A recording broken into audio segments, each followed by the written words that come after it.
Hello there, and thank you for being here.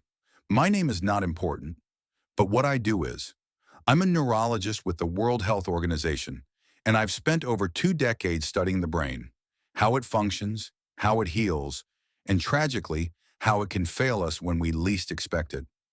Not long ago, I was part of a complex neurosurgical operation.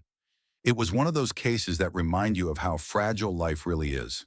The patient had suffered a massive stroke in the middle of the night. A man in his late 50s, seemingly healthy, with no serious warning signs. His wife found him unresponsive in bed around 3 a.m., and within hours his life changed forever.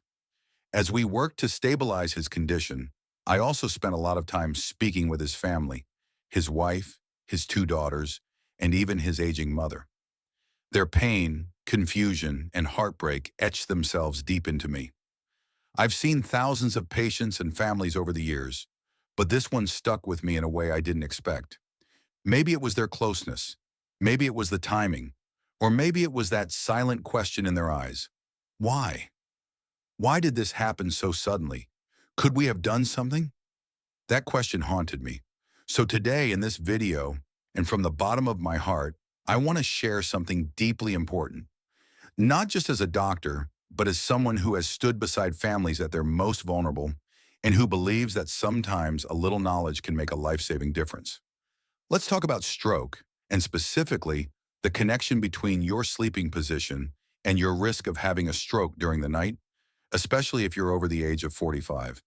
You might be thinking, sleeping position? Really? That seems too simple. I used to think so too. But medical science and real-world experiences have taught me that when it comes to stroke prevention, the simple things can be the most powerful. And in the quiet hours of the night, when your body is supposed to be at its safest, there are subtle dangers that can go unnoticed until it's too late. In this series, I want to walk you through what I've learned, not with scary statistics or hard-to-understand jargon, but with clear, compassionate advice that you can actually use. Think of this as a conversation between you and me, just a trusted doctor sharing what matters most with people who matter most, you and your loved ones. Because here's the truth. Stroke doesn't just happen to other people. It doesn't wait for the perfect moment. It doesn't care if you've got plans tomorrow. And while we can't control everything in life, there are a few things we can do, starting tonight, that might just save a life. Maybe even yours. So in this first part, I want you to simply absorb this idea. You have more control than you think. We'll explore what stroke really is, how the brain behaves during sleep, and why people over 45 should pay special attention to how they lie in bed. I'll share real patient stories, practical tips, and, most importantly, the posture that could quietly increase your risk of stroke while you sleep. But don't worry, this isn't about fear. This is about empowerment. And it's coming from someone who's seen both sides of the story. The patients who wish they had known, and the families who now live with the what-ifs. I want to help you avoid that pain. So please stay with me through this series. Whether you're over 45 yourself, or you have a parent, spouse, or friend in that age group, this is information worth hearing. We'll keep things simple, we'll keep things human, and we'll move step by step together. Now that we've had this honest conversation about why I'm here and why this topic matters so deeply, let's get into the science. Don't worry, I'll keep it gentle. In the next part, I'll explain exactly what happens inside the brain during sleep and why it's a time when your risk of stroke might be higher than you think. Let's walk through the main ways people sleep: on the back, on the side, either left or right, and on the stomach. Each of these positions can affect your brain and blood flow differently. And as a brain specialist, I've seen how even a slight pressure in the wrong place can change everything. Sleeping on your back, also known as the supine position, might seem ideal to many.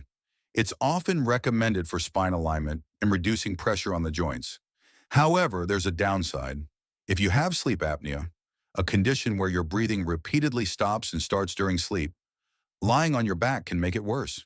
Your tongue and soft palate may fall backward, partially blocking your airway. This can lower oxygen levels and disrupt blood flow to the brain. Over time, this lack of oxygen can create an environment where a stroke becomes more likely. People who snore loudly or feel exhausted during the day should take this seriously. Sleep apnea is far more dangerous than many people realize, and it often goes undiagnosed. Next, sleeping on your stomach. This one tends to be the worst for your neck and spine. Most people who sleep like this have to turn their head sharply to one side for hours at a time. That can twist the neck and put pressure on the arteries that carry blood to your brain. In older adults, especially those with pre-existing spinal issues or narrowed arteries, this position can decrease blood flow. There's also pressure on the chest, which can subtly affect the heart. It's not dramatic in every case, but in people with heart conditions or those prone to strokes, even slight changes in circulation matter. Now let's talk about sleeping on the side, which is the most common. Generally speaking, it's better than the other two. But even here, we have to pay attention. Sleeping on the left side may benefit people with acid reflux or heart issues. It allows better drainage and less pressure on internal organs. However, for some people, it can lead to increased pressure on the heart if done for prolonged periods, especially if the arm is tucked awkwardly or the shoulder is compressed. Sleeping on the right side might feel more comfortable, but here's where the danger increases. There is growing evidence that lying on the right side can reduce circulation efficiency, especially in older adults. It may slightly compress the vena cava, the large vein that brings blood back to the heart. This can lead to subtle drops in oxygen levels and slower blood flow, which can be problematic during sleep when everything is already functioning at a slower pace. What I've found clinically is that patients who experience dizziness or numbness after waking often favored one side, usually the right, and had pre-existing risk factors like diabetes or high cholesterol. When we helped them change their sleep position, many saw improvement in how they felt in the mornings. I also want to mention something many people overlook: how your pillow and mattress contribute. A pillow that's too high or too flat can change the alignment of your neck, affecting blood flow. A mattress that's too soft or too hard can pressure certain areas and disturb your sleep cycle. So what's the best position overall? Well, it depends on your body, health conditions, and comfort. But in general, sleeping on your left side with a supportive pillow and a firm but comfortable mattress seems to offer the most benefit in terms of circulation and reducing risk. Knowing which positions might be harmful is only the beginning. In the next part, I'll walk you through the riskiest sleeping posture of all and why it can silently set off a stroke. This is where the warning becomes real and action becomes urgent. So, what is the riskiest sleeping position? The one I want everyone over 45 to be especially mindful of? It's sleeping on your stomach. Now, I know this might come as a surprise to some of you. Stomach sleeping is common for people who like to feel hugged by the bed or who struggle with anxiety. But when we talk about stroke risk, particularly the silent, creeping kind that can strike during sleep, stomach sleeping is a red flag. Let's break down why. First and most critically, sleeping on your stomach usually requires you to turn your head sharply to one side, and you stay like that for hours. Imagine holding your neck in an awkward, twisted position for 6 to 8 hours straight.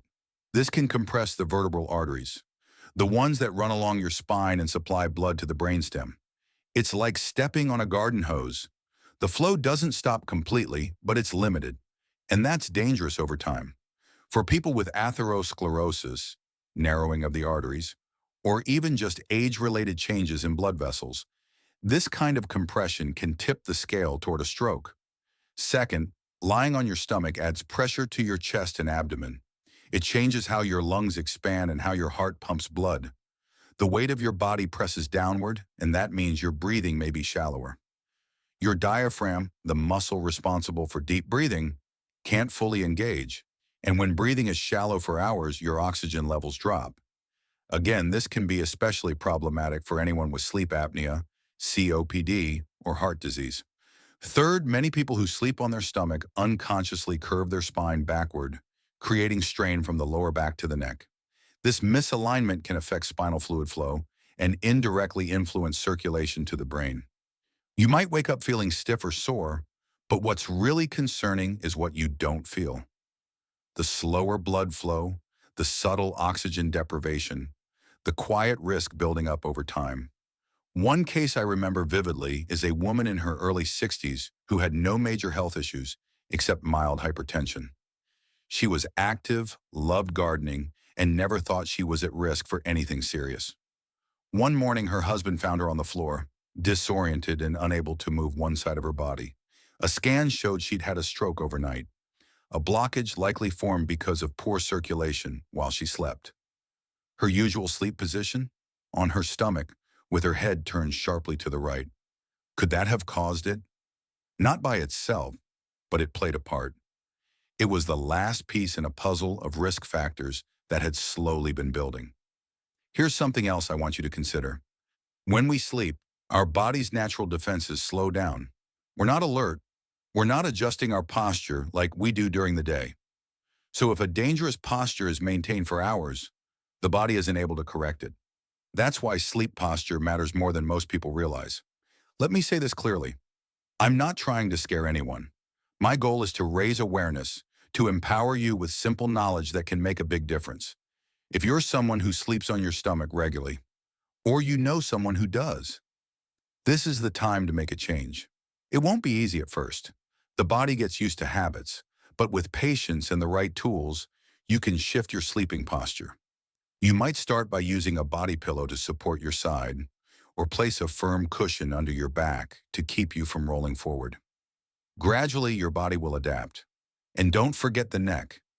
If you need to keep your head to the side for any reason, make sure your pillow supports your head and neck in a neutral position. Avoid sharp turns or exaggerated angles. Think of your neck like a delicate highway. You want traffic, blood flow, to move smoothly. Let's summarize the key risks of stomach sleeping. Neck artery compression, from the constant head-turning position. Chest and diaphragm pressure, reduces lung function and oxygen levels. Poor spinal alignment affects nerve communication and fluid circulation. Shallow breathing, especially harmful for those with pre-existing heart or lung conditions. All these factors combined increase the chances that a small clot, a drop in oxygen, or a slowed pulse could trigger a stroke, quietly while you're resting. So, what can we do? Awareness is the first step, but practical changes are what truly make a difference. In the next part, I'll share what you can start doing tonight to lower your risk and improve your sleep posture for a healthier brain and heart. Now that we've talked about the dangers of certain sleeping positions, especially stomach sleeping, let's focus on what you can do, starting tonight, to sleep safer and protect your brain and heart. These aren't complicated steps. You won't need expensive equipment or major lifestyle changes. What you'll need is awareness, intention, and a little patience. Habits take time to change, especially something as subconscious as how you sleep. But it can be done.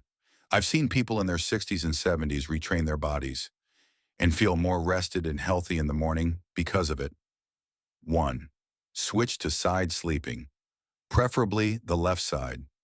If you're currently a stomach sleeper or even a back sleeper with sleep apnea, try to gradually switch to side sleeping. Between the two sides, the left side is often considered better for circulation and digestion. Here's why.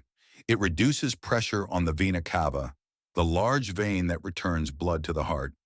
It supports natural drainage from the lymphatic system, helping the body detox during sleep. It may improve brain waste clearance, especially in older adults. To make this transition easier, use a body pillow. Hugging it keeps your upper body stable and discourages rolling. Place a firm pillow behind your back. This prevents you from shifting onto your back or stomach during the night. Use a contoured pillow that supports your neck in a neutral position. 2. Adjust your pillow height and firmness. A poorly chosen pillow can ruin even the best sleep position. Too high, and it bends your neck unnaturally. Too low, and your head tilts back, closing off airways. The goal is spinal alignment. Test this. When lying on your side, your nose should be aligned with the center of your chest, not tilted up or down. If you wake up with neck pain, stiffness, or a headache, it might be time to reevaluate your pillow. 3. Choose the right mattress. Your mattress needs to be firm enough to support your spine, but soft enough to relieve pressure points. A mattress that's too soft can cause your hips to sink, bending your spine. One that's too hard might make your shoulders and hips hurt, leading you to toss and turn all night. Most stroke-prone patients I've worked with found relief with medium-firm memory foam or hybrid mattresses. These conform to your body while supporting your natural curves. 4. Create a sleep-friendly environment. Small environmental changes can encourage better sleep posture. Keep your room cool. Around 65 degrees Fahrenheit or 18 degrees Celsius is ideal. Use dim lighting and avoid screens 1 hour before bed. Stick to a routine. Go to bed and wake up at the same time daily. If you sleep well, your body's less likely to shift into unhealthy positions. Sleep depth affects posture stability. 5. Monitor your position. During the night, some smartwatches and fitness trackers now monitor sleep posture. You can also ask your partner to check occasionally or use a camera with night vision, if you're okay with it, to observe how you tend to move in your sleep. A trick some patients find helpful: tape a small tennis ball to the front of your pajamas. If you try to roll onto your stomach, the discomfort will wake you up gently and help you shift back. 6. Strengthen your core and neck muscles. Body posture during sleep is affected by muscle tone. Strengthening your core and neck improves how your body holds itself at rest. Try gentle exercises: neck tilts and rotations, planks or side planks, gentle yoga or Tai Chi. These don't just help you sleep better, they improve circulation and reduce your overall stroke risk. 7. Manage health risk factors during the day. Even the best sleep posture can't protect you if your daytime health is in poor shape. So combine posture with prevention. Control blood pressure and blood sugar. Avoid smoking and limit alcohol. Stay hydrated and eat a heart-healthy diet. And most importantly, check in with your doctor regularly, especially if you're over 45. Ask them about sleep apnea testing or any concerns with blood circulation. 8. Be patient. Retraining takes time. Don't be discouraged if you don't succeed right away. Sleep habits are deeply ingrained. Just like learning to write with your non-dominant hand, it takes persistence. I usually tell my patients to give themselves at least 3 weeks of trying a new sleep position with supportive tools. Most people start seeing changes in how rested they feel within the first 10 days. And let me say this clearly: if you're over 45, and especially if you live with someone who is, helping them become aware of these risks is a gift, a real act of love. And finally, in the last part of our conversation, I want to speak to your heart about the people you love and why this small bit of knowledge might not only save your life, but theirs too. Let me share what moved me to record this message in the first place.